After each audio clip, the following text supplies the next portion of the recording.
JDB Yes Mobile Banking ธุรกรรมการเงินทั้งมือถือท่านสามารถติดตั้งแอปได้ง่ายๆเพียงแต่ท่านมีบัตร ATM ของ JDB ซึ่งมื้อนี้เราจะมาแนะนำวิธีการสมัครและวิธีลงทะเบียนการนำไส้ท่านสามารถดาวน์โหลดได้ทาง App Store และ Play Store แล้วให้ท่านพิมพ์คำว่า JDB Yes หลังจากนั้นให้ท่านกดติดตั้งแล้วรอท่าการติดตั้งให้สำเร็จหลังจากนั้นให้ท่านกดเข้ามาที่แอปของ JDB แล้วเลือกที่ภาษาแล้วกดตกลงให้ท่านอ่านทุกข้อเงื่อนไขแล้วกดยอมรับและหน้าต่อมา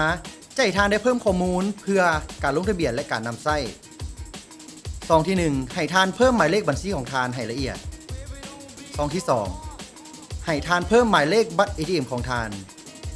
ซองที่3ให้ท่านเพิ่มหมายเลขรหัสบัตร ATM ของท่าน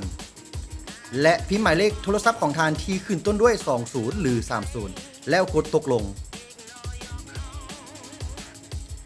หลังจากนั้นจะมีรหัส OTP ส่งเข้าหมายเลขโทรศัพท์ของท่านที่ลงทะเบียน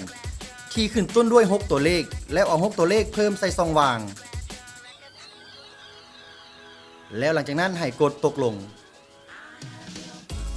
และหน้าต่อมาจะให้ท่านได้สร้างรหัสใหม่ในการยืนยันความเป็นตัวตนของท่านด้วย6หมายเลขหลังจากนั้นระบบจะให้ท่านยืนยันรหัสเก่าอีกครั้งหนึ่งเพื่อแสดงความเป็นตัวตนของท่าน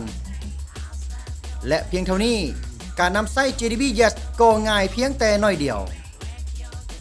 ท่านสามารถดาวน์โหลดแอปได้ผ่านทาง App Store และ Play Store สอบถามข้อมูลเพิ่มเติม1499 JDB Yes เพียงแต่คิดชีวิตก่อนเหนือกว่า